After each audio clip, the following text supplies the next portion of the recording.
প্রিয় ছাত্রছাত্রীরা, আজকে আমি তোমাদেরকে এই ভিডিওর মাধ্যমে ক্লাস 8-এর ইতিহাস যে সমস্ত প্রশ্নগুলো দেওয়া আছে 8 নম্বর স্কুলের পেজ নম্বর 288, সেখানে যে সমস্ত প্রশ্নগুলো আছে 2025 সালের রায়মার্টিন প্রশ্নবিচিত্রাতে সমস্ত প্রশ্নের উত্তর আমরা আলোচনা করবো আজকে এই ভিডিওর মাধ্যমে। তোমরা ভিডিওটা শুরু থেকে সেটা অবশ্যই দেখবে এবং চ্যানেলে যদি নতুন হয়ে থাকে অবশ্যই চ্যানেলটাকে সাবস্ক্রাইব করে রাখবে পরবর্তী স্কুলগুলোর প্রশ্নোত্তর পাওয়ার জন্য। এবং এর আগে যে স্কুলগুলো ছিল সেগুলোর প্রশ্নোত্তর আমরা আলোচনা করে দিয়েছি, তোমরা সেগুলোর প্রশ্নোত্তর পেয়ে যাবে। লিস্ট থেকে সেই প্রশ্নোত্তরগুলো তোমরা দেখে নিও। আর আজকে আমরা আলোচনা করবো এই 8 নম্বর স্কুলের প্রশ্নোত্তরগুলো। তো এই প্রশ্নোত্তরের যে পিডিএফ তোমরা পরবর্তীতে আমাদের টেলিগ্রাম চ্যানেল থেকে পেয়ে যাবে। ডেসক্রিপশনে আমাদের টেলিগ্রাম চ্যানেলের লিঙ্ক দেওয়া হয়েছে, সেখানে যুক্ত হয়ে যাবে, তাহলে পরবর্তীতে তোমরা পিডিএফগুলো সেখান থেকে পেয়ে যাবে। তো দেখো, এখানে 8 নম্বর যে স্কুল সেখানে 14টা প্রশ্ন আছে, 1 নম্বর করে দেওয়া হয়েছে 14 নম্বর। এখানে 1-এর দাগে কী বলা আছে, সঠিক উত্তরটি নির্বাচন করো। 1-এর দাগের 1, ফোর্ট উইলিয়াম কলেজ প্রতিষ্ঠিত হয়, এটা হবে 1800 খ্রিস্টাব্দে।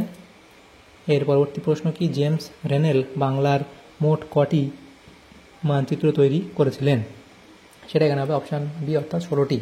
এরপরে কলকাতার হিন্দু কলেজ প্রতিষ্ঠিত হয়, সেটা হবে 1817 খ্রিস্টাব্দে।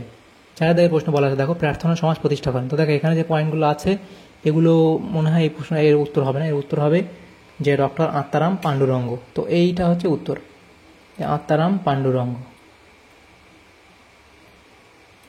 তাহলে এখানে যে অপশানগুলো আছে তাহলে সেগুলো এখানে ভুল।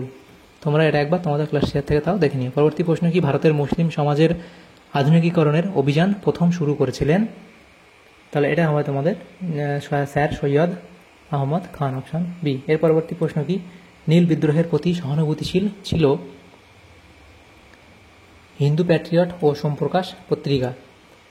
এর পরবর্তী প্রশ্ন কি, বঙ্গভঙ্গের পরিকল্পনা করেন লর্ড কার্জন। এরপরে মহারাষ্ট্রে শিবাজী উৎসব চালু করেন, এটা হবে বাল গঙ্গাধর তিলক। এরপরে 1929 খ্রিস্টাব্দে গান্ধীজির নেতৃত্বে কংগ্রেস ঘোষণা করে কি, কোনটা, সেটা হবে পূর্ণ স্বরাজ অর্জনের কথা, অপশান বি। এরপরে আছে তাম্রলিপ্ত জাতীয় সরকার গঠিত হয় সতীশচন্দ্র সামন্তের নেতৃত্বে। এর পরবর্তী প্রশ্ন, কোন অধিবেশনের প্রস্তাবে মুসলমানদের আলাদা জাতি হিসেবে আনুষ্ঠানিকভাবে ঘোষণা করা হয়।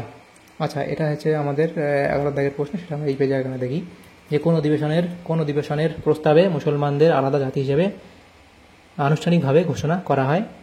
তো এটা এখানে হবে উত্তর যে 1940 খ্রিস্টাব্দের লাহোর অধিবেশনের প্রস্তাবে। সরকারি ভাষা হিসেবে ফরাসির বদলে ইংরেজিকে স্বীকৃতি দেওয়া হয় 1835 খ্রিস্টাব্দে। এরপরে 1949 খ্রিস্টাব্দে 26 নভেম্বর সংবিধান গণপরিষদে গৃহীত হয়। পরবর্তী প্রশ্ন, পশ্চিমবঙ্গের পঞ্চায়েত ব্যবস্থার দ্বিতীয় স্তর হলো কি, সেটা হবে প্রথম হচ্ছে আচ্ছা, এটা হচ্ছে গ্রাম পঞ্চায়েত সমিতি, অপশান এ, এটা হবে পঞ্চায়েত সমিতি। এরপরে 2-এর দাগের পূর্ণবাক্যে উত্তর দাও। তো এখানে যে প্রশ্নগুলো আছে 14টা প্রশ্ন আছে, 1 নম্বর করে দেওয়া হয়েছে। তো প্রথম যে প্রশ্নটা আছে দেখো, সেটা কি বলা হয়েছে, 2-এর দাগের 1, কত খ্রিস্টাব্দে কোম্পানি দ্বৈত শাসন ব্যবস্থা তুলে নিয়ে সরাসরি বাংলা শাসনভার গ্রহণ করে। তো এটা এখানে তোমাদের তাহলে কোনটা হবে, 1772 খ্রিস্টাব্দে। এর পরবর্তী প্রশ্ন, হিন্দু কলেজ প্রতিষ্ঠায় কোন বিচারপতি উদ্যোগী হয়েছিলেন, সেটা হবে স্যার হাইড ইস্ট, এখানে লিখে দিই স্যার হাইড ইস্ট। এর পরবর্তী প্রশ্ন, সংস্কৃত কলেজ কে প্রতিষ্ঠা করেন, সেটা হবে লর্ড আমহার্স্ট।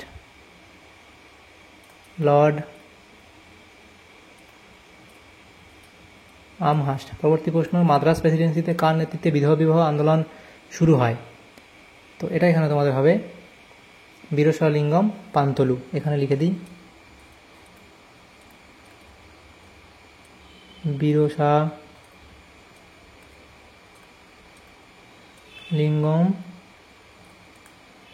পান্তলু। এর পরবর্তী প্রশ্ন কি, সিপাহীরা কোন মোগল সম্রাটকে হিন্দুস্তানের সম্রাট হিসেবে ঘোষণা করেন, সেটা দ্বিতীয় বাহাদুর শাহকে।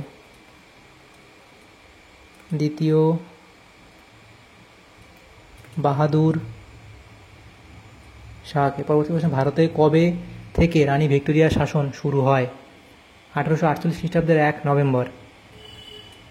1848 খ্রিস্টাব্দের 1 নভেম্বর, 1 নভেম্বর থেকে। এর পরবর্তী প্রশ্ন কি? এটা 1 নভেম্বর থেকে। এর পরবর্তী প্রশ্ন কি? কাদের কাছে ব্রিটিশ শাসক ছিল বিধির বিধান? এটা হবে শিক্ষিত বাঙালি মধ্যবিত্ত শ্রেণীর। শিক্ষিত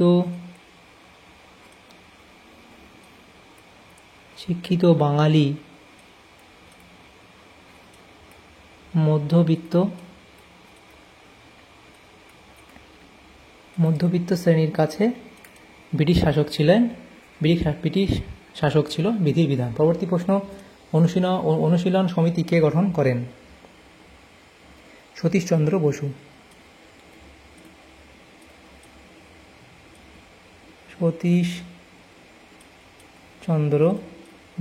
এর পরবর্তী আছে, গান্ধীজি লবণ আইন ভঙ্গ কোথায় করেছিলেন?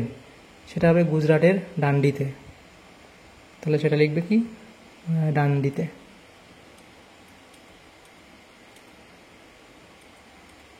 পরবর্তী প্রশ্ন কি? কংগ্রেসের কোন অধিবেশনে গান্ধীর সঙ্গে সুভাষের সংঘাত শুরু হয়?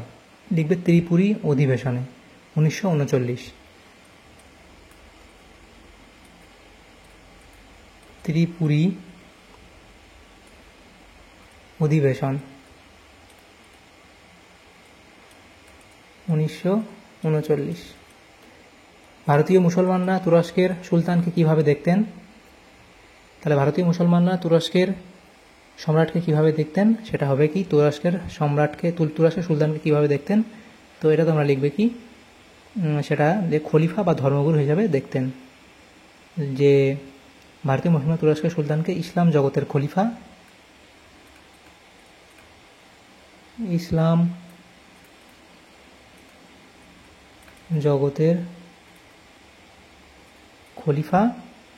বা ধর্মগুরু হিসেবে দেখতেন। ইসলাম জগতের খলিফা বা ধর্মগুরু হিসেবে দেখতেন। এটা লিখবে। কোন সংস্কার বিধিতে হিন্দু ও মুসলমানদের সমানুপাতিক প্রতিনিধিত্বের বিষয়টিকে অগ্রাহ্য করা হয়?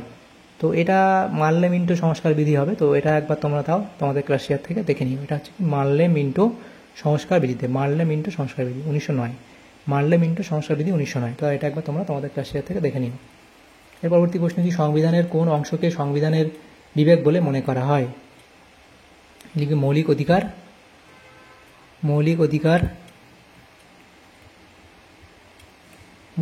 অধিকার ও রাষ্ট্র পরিচালনার নির্দেশমূলক নীতিকে। রাষ্ট্র পরিচালনার নির্দেশমূলক নীতিকে, মানে নীতি অংশকে। এই যে নীতিকে না লিখলে হয়, নীতি অংশকে। এর পরবর্তী প্রশ্ন কি আছে দেখো, যে পঞ্চায়েত সমিতির কার্যকালের মেয়াদ কত বছর? সেটা হবে 5 বছর। পরবর্তী প্রশ্ন কি? 3-এর দাগে 2-3 ভাগ উত্তর দাও। প্রথম প্রশ্ন কি? লর্ড কর্নওয়ালিস কোন উদ্দেশ্যে সিভিল সার্ভিস ব্যবস্থা চালু করেন? এরপরে লর্ড মেকেলের শিক্ষা সংক্রান্ত প্রতিবেদনটি কি? মেকলে মিনিটা লিখবে। পরবর্তী প্রশ্ন, সতীদাহ প্রথা কবে বন্ধ হয় এবং হিন্দু বিধবা পুনর্বিবাহ আইন কবে জারি হয়? সেটা পরবর্তী প্রশ্ন কি? কোন ঘটনাকে কেন্দ্র করে 1857 খ্রিস্টাব্দে বিদ্রোহ সংগঠিত হয়? গান্ধী যুগ বলতে কি বোঝায়?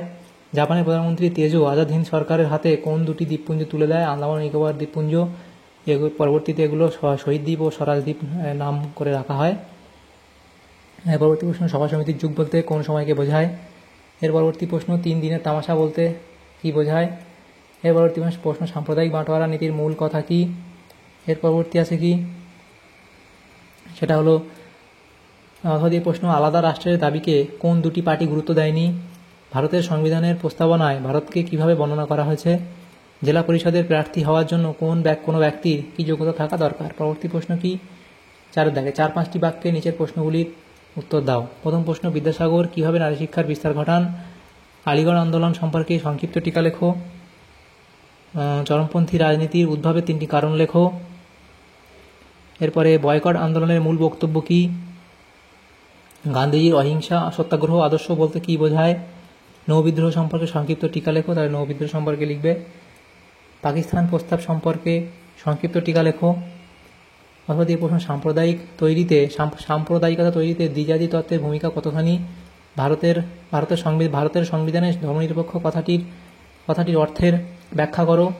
অথবা দিয়ে প্রশ্ন ছিল ভারতের সংবিধানে, অথবা দিয়ে প্রশ্ন হচ্ছে কি ভারতের সংবিধানে সার্বভৌম কথাটির অর্থের ব্যাখ্যা করো। এরপরে 5 দাগের প্রশ্ন 8-10টি বাক্যে নিম্নলিখিত প্রশ্নগুলি উত্তর দাও। প্রথম প্রশ্ন কি? রাজা রামমোহন রায় সমাজ ও ধর্মীয় ক্ষেত্রে কী ধরনের সংস্কার করেছিলেন? রাজা রামমোহন রায়ের সমাজ সংস্কার, ব্রাহ্ম সমাজ, সতীদাহ প্রথা, নারীদের সম্পত্তির অধিকার, বাল্যবিবাহ, বহুবিবাহ, জাতিভেদ প্রথা ও বিধবা বিবাহ প্রভৃতির বিরোধিতা। এরপরে সাঁওতাল বিদ্রোহ সম্পর্কে সংক্ষিপ্ত ব্যাখ্যা দাও। তাহলে সাঁওতাল বিদ্রোহ, তার প্রকৃতি, বিদ্রোহ দমন এবং গুরুত্ব। এর পরবর্তী প্রশ্ন কি আছে দেখো, অহিংস অসহযোগ আন্দোলনের বৈশিষ্ট্যগুলি উল্লেখ করো। তাহলে অহিংস অসহযোগ আন্দোলনের বৈশিষ্ট্য: ব্রিটিশ সরকারের সঙ্গে অসহযোগিতা, বিদেশি দ্রব্য বয়কট, গঠনমূলক কর্মসূচি গ্রহণ, হিন্দু মুসলিম ঐক্য এবং সমাজ কল্যাণ। এর পরবর্তী প্রশ্ন, আজাদ হিন্দ ফৌজের গঠন এবং কার্যকলাপ লেখো। তাহলে আজাদ হিন্দ বাহিনী প্রতিষ্ঠা, সুভাষচন্দ্র বসুর আজাদ হিন্দ ফৌজের নেতৃত্ব গ্রহণ, আজাদ হিন্দ সরকার গঠন। এরপরে ব্রিটিশ সরকারের বিরুদ্ধে যুদ্ধ ঘোষণা, আজাদ হিন্দ ফৌজের অভিযান, আজাদ হিন্দ বাহিনীর আত্মসমর্পণ। তারপরে গুরুত্ব, প্রথম, দ্বিতীয়, তৃতীয়, চতুর্থ, এই গুরুত্বগুলো লিখবে। পরবর্তী 3 দেখে, লর্ড কার্জনের বঙ্গভঙ্গের উদ্দেশ্য কী ছিল? স্বদেশী আন্দোলনের সংক্ষিপ্ত পরিচয় দাও। তাহলে বঙ্গভঙ্গের পরিকল্পনায় লর্ড কার্জনের প্রকৃত উদ্দেশ্য কী? স্পেলিংটা ঠিক করবে। এবং এরপরে কী ছিল দাও? স্বদেশী আন্দোলনের সংক্ষিপ্ত পরিচয় দাও। তাহলে স্বদেশী আন্দোলন সম্পর্কে লিখবে। এর পরবর্তী প্রশ্ন কি? নরমপন্থী অথবা দিয়েছিল কি নরমপন্থী ও চরমপন্থীদের মধ্যে 5টি পার্থক্য লেখো। তাহলে নরমপন্থী এবং চরমপন্থীর মধ্যে লক্ষ্য, আন্দোলনের পদ্ধতি, ব্রিটিশের প্রতি আস্থা, কার্যক্ষেত্র ও ভিত্তি এবং প্রধান নেতৃত্ব ইত্যাদি উপর ভিত্তি করে পার্থক্য লিখবে। তাহলে দেখো আমাদের এখানে যে প্রশ্নগুলো ছিল সমস্ত প্রশ্নের উত্তর আমরা আলোচনা করলাম আজকে এই ভিডিওর মাধ্যমে। ক্লাস 8-এর থার্ড সামেটিভের জন্য যে প্রশ্নগুলো ছিল 8 নম্বর স্কুলের ইতিহাসের, সেগুলো আমরা আলোচনা করলাম আজকে এই ভিডিওর মাধ্যমে। তোমাদের যদি সামান্যতম উপকার এসে থাকে ভিডিওটা অবশ্যই লাইক করবে এবং বেশি বেশি করে বন্ধুদের সাথে শেয়ার করবে। আর পরবর্তী যে স্কুলগুলো আছে সেগুলোর প্রশ্ন উত্তর পাওয়ার জন্য অবশ্যই তোমরা আমাদের চ্যানেলটাকে সাবস্ক্রাইব করে রাখবে। Thanks for watching.